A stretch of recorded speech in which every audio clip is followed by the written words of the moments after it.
ఆనాడున్న Congress government, Telangana ఇచ్చిన Congress government ఆ రోజు ఒక్క ఏడాది కోసం తాత్కాలికంగా సర్దుబాటు చేసుకోండి, ఆ తర్వాత ఎవరి వాట వాళ్ళకు వస్తుందని చెప్పింది. ఆనాడుగా బిల్లు పాస్ కావాలి, తెలంగాణ రావాలి, ఇది ఒక ఆటంకం కాకూడదని సరే కానీ అని తర్వాత చూసుకుందామని చెప్పినాం. ఆ తర్వాత ఢిల్లీలో పోయి మోడీ ప్రభుత్వం వచ్చింది. వాళ్ళని ఎన్ని వందల ఉత్తరాలు రాసినాం. అయ్యా మేము మునిగిందే నీళ్లలో నాశనం అయిపోయినా, మా బతుకులు ఆగమైపోయినాయి, వెంటనే నీళ్ల పంపిణీ చేయండి, ట్రిబ్యునల్ వేయండి అని అడిగినాం. వేయలే. వేయకపోతే సుప్రీంకోర్టు పోయినాం, సుప్రీంకోర్టుకు పోయి తగాదా పెట్టినాం. ఆ తర్వాత కూడా వేయలే. తర్వాత ఒక రోజు మళ్ళీ మీటింగ్ జరిగితే నేను గట్టిగా నిలదీస్తే మీరు కేసు బంద్ చేయండి, మేము ట్రిబ్యునల్కి ఇస్తామని చెప్పినారు. సరే మంచి మాట ఇచ్చేటోళ్ళు వాళ్ళు కాబట్టి, కేంద్ర ప్రభుత్వం కాబట్టి కేసు విత్డ్రా చేసుకున్నాం. ఆ తదనంతరం వేయలే ట్రిబ్యునల్ తొందరగా. 100 ఉత్తరాలు రాసిన నేను. ఇగో నా పక్కనే కూర్చున్నారు కేశవరావు గారు, నామా నాగేశ్వరరావు గారు, స్టేజ్ మీద మన పార్లమెంట్ మెంబర్లు అందరు ఉన్నారు, మన ఎంపీలు అందరు ఉన్నారు. లోక్సభను స్తంభింపజేసినాం. మా ఎంపీ రంజిత్ రెడ్డి, ప్రభాకర్ రెడ్డి కూడా అప్పుడు ఎంపీగా ఉండే.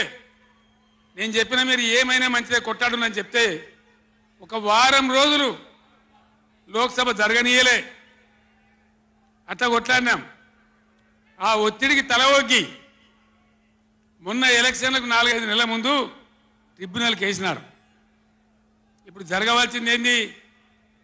ఏ గవర్నమెంట్ ఉన్నా, మా గవర్నమెంటే ఉండినా గవర్నమెంట్ ఏం చేయాలి? ట్రిబ్యునల్ ముందర పోయి గట్టిగా వాదించి చరిత్ర మొత్తం చెప్పి, మన అవసరాలు చెప్పి, మన కరువు చెప్పి, మన బాధలు చెప్పి, ఇగో మా వాటా ఇంత రావాలి అని కొట్లాడాలి.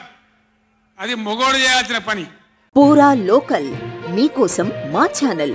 మీ జిల్లాకు, మీ మండలానికి, మీ గ్రామానికి, మీ ప్రాంతానికి, మీ వీధికి, మీ ఇంటికి, మీ వద్దకి, ఎక్కడికైనా ఎప్పుడైనా మా పూరా లోకల్ ఛానల్ వస్తుంది. మీరిచ్చే సమాచారాన్ని అందరికీ చేరువయ్యేలా చేస్తుంది. మీ గొంతుకని ప్రతి ఒక్కరికి వినిపిస్తుంది.